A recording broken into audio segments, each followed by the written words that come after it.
Divya ma'am, balance sheet सभी व्यवसायों में इतनी महत्वपूर्ण भूमिका निभाती है। मैं इसके बारे में अधिक जानना चाहता हूँ। जरूर अनिल, बैलेंस शीट के साथ साथ P&L स्टेटमेंट सभी प्रकार के व्यवसाय में महत्वपूर्ण भूमिका निभाता है। मैं आपको उन दोनों के बारे में अधिक विवरण में बताती हूँ। बैलेंस शीट एक विशेष तिथि के रूप में किसी व्यवसाय की वित्तीय स्थिति का प्रतिनिधित्व करती है, आमतौर पर एक तिमाही या वित्तीय वर्ष के अंत में। इसे 2 भागों में विभाजित किया गया है, संपत्ति और देयताएं। संपत्ति या पूंजी के उपयोग में व्यवसाय के साथ साथ व्यवसाय के स्वामित्व में होने वाली सभी सामान और संपत्ति शामिल है। देनदारियों में देनदारियां और शेयर धारकों की इक्विटी या पूंजी का स्रोत शामिल है। इसमें व्यवसाय की सभी राशियां और ऋण शामिल हैं और व्यवसाय में शेयर धारकों को स्वामित्व हित है। आपको उसी समय याद रखना चाहिए कि कुल संपत्ति कुल देयताओं और शेयर धारकों की इक्विटी के बराबर है। क्या आप जानते हैं कि संपत्ति और देनदारियों को 2 कैटेगरी में वर्गीकृत किया जाता है अनिल? नहीं मैम, वे क्या हैं? दोनों परिसंपत्तियों और देनदारियों को वर्तमान और गैर वर्तमान के रूप में वर्गीकृत किया गया है। वर्तमान उन वस्तुओं को संदर्भित करता है जो आगामी वित्तीय वर्ष में होने वाले हैं, यानी वे अगले 1 वर्ष के भीतर होने वाले हैं। गैर वर्तमान उन वस्तुओं को संदर्भित करता है जो 1 वर्ष के बाद होने वाले हैं। आप वर्तमान को शॉर्ट टर्म और गैर वर्तमान को लॉन्ग टर्म मान सकते हैं। परिसंपत्तियों को वर्तमान और गैर वर्तमान परिसंपत्तियों के रूप में वर्गीकृत किया गया है। वर्तमान परिसंपत्तियां वे परिसंपत्तियां हैं जिनके 1 वर्ष के भीतर बेचे जाने या नकद में परिवर्तित होने या उपभोग होने की संभावना है। गैर वर्तमान संपत्तियों में संयंत्र, संपत्ति और उपकरण यानी PPE शामिल है, जो आमतौर पर 1 वर्ष से अधिक समय तक रहता है।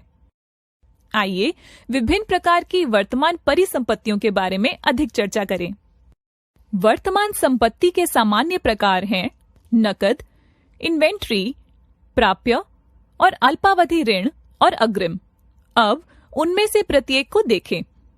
नकद वित्तीय अवधि के अंत में व्यवसाय द्वारा बैंक खातों में रखी गई राशि है। इन्वेंटरी कच्चे माल का मूल्य, कार्य प्रक्रिया और व्यापार द्वारा आयोजित माल का मूल्य है।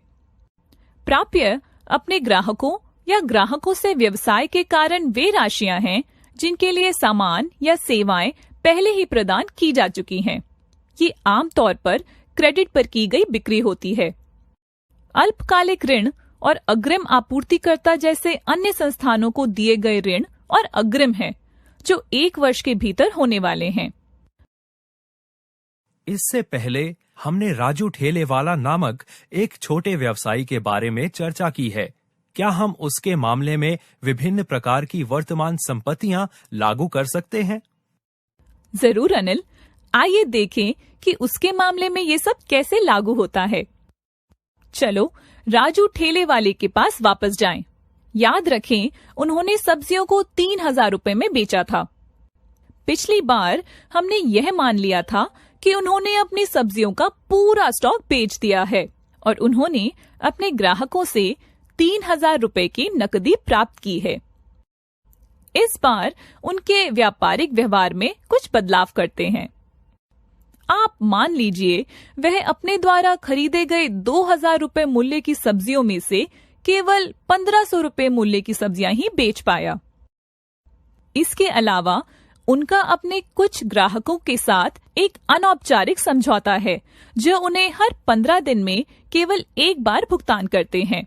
दूसरे शब्दों में, वह मूल्यवान ग्राहकों को क्रेडिट प्रदान करता है। उन्होंने सब्जियों को कुल 2,250 रुपए में बेचा, जिसके लिए उन्हें नकद में 1,500 रुपए मिले और शेष 750 रुपए का भुगतान 2 सप्ताह के बाद किया जाएगा।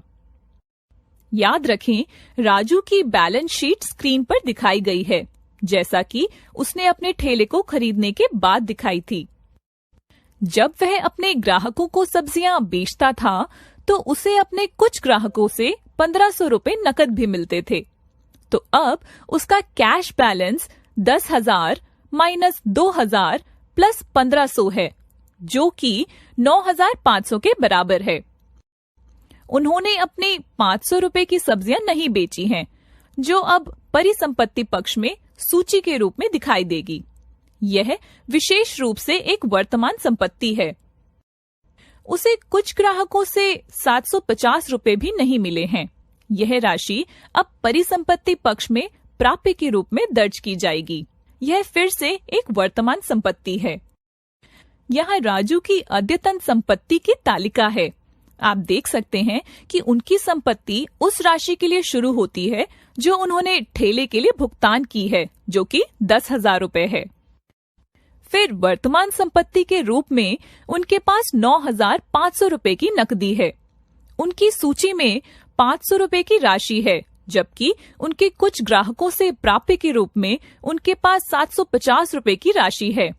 तो उसकी कुल वर्तमान संपत्ति 10,750 है। ठेले की कीमत के साथ उसकी कुल संपत्ति अब 20,750 है। यह समझना आसान था। अब गैर वर्तमान परिसंपत्तियों के बारे में क्या गैर वर्तमान संपत्ति भी विभिन्न प्रकार की है, मैम? हाँ अनिल, है। मैं आपको सामान्य प्रकार की गैर वर्तमान संपत्तियों के बारे में बताती हूँ। सामान्य प्रकार की गैर वर्तमान संपत्ति है मूर्त संपत्ति, अमूर्त संपत्ति, गैर वर्तमान निवेश और दीर्घकालिक ऋण और अग्रिम। मूर्त संपत्ति में मशीनरी, भवन या भूमि जैसी अचल संपत्तियां शामिल हैं। इन्हें आमतौर पर संयंत्र, संपत्ति और उपकरण या पीपीई के रूप में जाना जाता है। अमूर्त संपत्ति में पेटेंट, ट्रेडमार्क, कॉपीराइट, सद्भावना, ब्रांड या मान्यता शामिल हैं। ये छोटे व्यवसायों और स्टार्टअप के लिए आम नहीं है।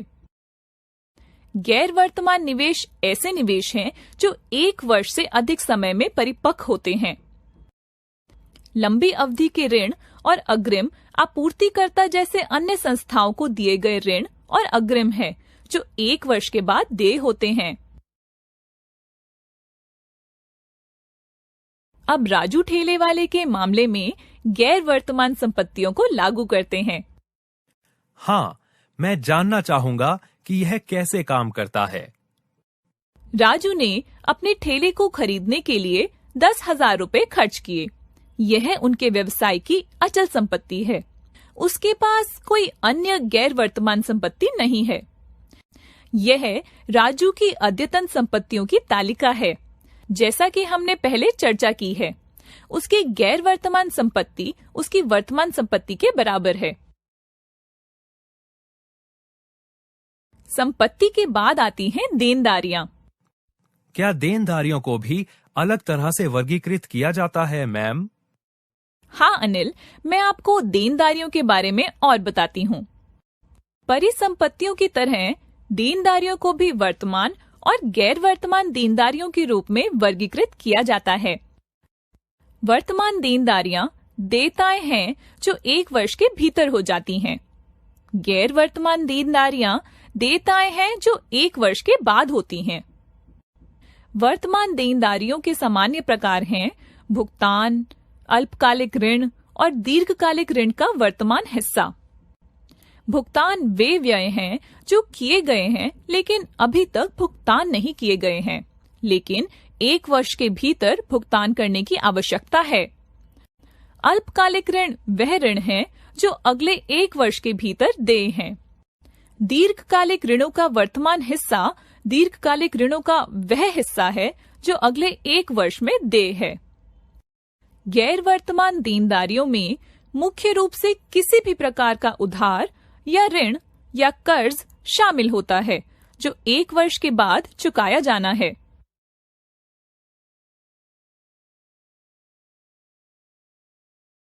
क्या आपने शेयर धारक की इक्विटी के बारे में भी कुछ उल्लेख किया है?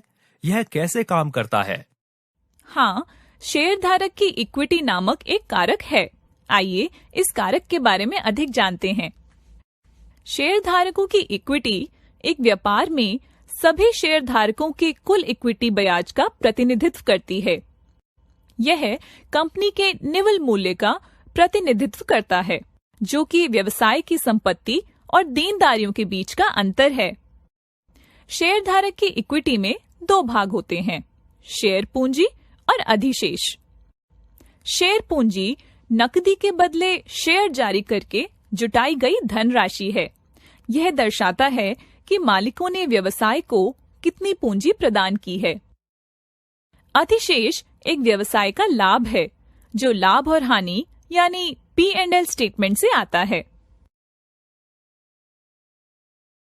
क्या हम राजू ठेले वाले के मामले में इक्विटी लागू कर सकते हैं, मैम? निश्चित रूप से अनिल। अगर आप राजू ठेले वाले को देखें तो आपको याद होगा कि उन्होंने सब्जियों को खरीदने के लिए 2000 रुपए का भुगतान नकद में किया था। एक बार फिर से उनके व्यापारिक व्यवहार में कुछ बदलाव करते हैं। मान लीजिए उसने सब्जियों को खरीदने के लिए नकद में 1250 रुपए का भुगतान किया और उसने शेष 750 रुपए मूल्य की सब्जियां क्रेडिट पर खरीदी। वह 2 सप्ताह के बाद अपने सब्जी आपूर्तिकर्ता को 750 रुपए का भुगतान करेगा। ठेला खरीदने के बाद उसके पास 10,000 रुपए नकद थे। उन्होंने सब्जियां खरीदने के लिए 1250 रुपए खर्च किए। उन्होंने कुछ ग्राहकों से 1500 रुपए नकद लिए। उनका नया कैश बैलेंस अब 10,000 माइनस 1250 प्लस 1500 है, जो 10,250 रुपए के बराबर है। राजू का अपने सब्जी आपूर्तिकर्ता पर 750 रुपए का बकाया है, जिसका मतलब है कि वर्तमान देनदारियों के तहत देय 750 रुपए हैं।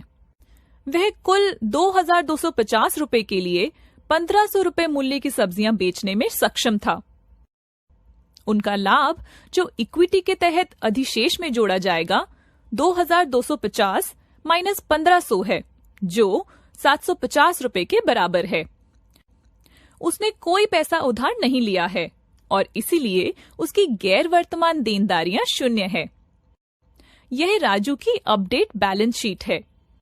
आइए राजू के व्यवसाय के निवल मूल्य को देखें। कुल संपत्ति माइनस कुल देनदारियों के बराबर नेटवर्थ है। राजू के मामले में यह 21,500 माइनस 750 होगा, जो कि 20,750 रुपए के बराबर है। कारोबार की शुरुआत में राजू की कुल संपत्ति 20,000 माइनस 0 थी, जो कि 20,000 रुपए के बराबर है। इसलिए राजू ने अपने ठेले के संचालन से 750 रुपए का शुद्ध मूल्य जोड़ा है, जो उनके व्यवसाय का लाभ है। P&L का अर्थ है लाभ या हानि स्टेटमेंट। इसे आय विवरण भी कहा जाता है। यह उस अवधि के लिए व्यापार के परिचालन परिणामों को दर्शाता है, जो 1 वर्ष या एक पूरे वर्ष का 1/4 हो सकता है। लाभ और हानि के बाद शुद्ध आय राजस्व माइनस व्यय के बराबर है। कोई भी आय या लाभ जो शेयर धारकों को भुगतान नहीं किया जाता है, उसे प्रतिधारित आय कहा जाता है। बैलेंस शीट के शेयर होल्डर्स इक्विटी हिस्से पर सरप्लस के तहत बैलेंस शीट पर समय के साथ प्रतिधारित कमाई जमा होती है। राजू के लिए अधिशेष 750 रुपए था। मैम, आपने इन्वेंट्री नामक कारक के बारे में भी बताया था। यह व्यापार में कैसे कार्य करता है? हाँ, मैं आपको इन्वेंट्री के फंक्शन के बारे में बताती हूँ। और यह है क्या? इन्वेंट्री बिक्री के लिए रखे गए सामान या उत्पादों के निर्माण में उपयोग की जाने वाली वस्तुएं हैं, जिन्हें बेचा जाएगा। बैलेंस शीट पर इन्वेंट्री के तहत आयोजित इन्वेंट्री की लागत रिपोर्ट की गई है। एक बार जब इन्वेंट्री बेची जाती है, तो इसे अच्छी बिक्री की लागत के रूप में सूचित किया जाता है। P&L स्टेटमेंट में इसे COGS कहा जाता है। इन्वेंट्री की गणना इस सरल सूत्र द्वारा की जाती है, beginning of period inventory plus खरीद, जो COGS plus end of period inventory के बराबर है। राजू के मामले में उन्होंने शून्य इन्वेंट्री के साथ शुरुआत की, 2000 रुपए की इन्वेंट्री खरीदी, 1500 रुपए बेची।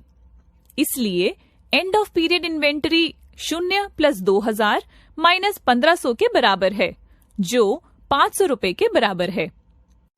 500 रुपए की यह राशि बैलेंस शीट में इन्वेंट्री के तहत दर्ज की गई है।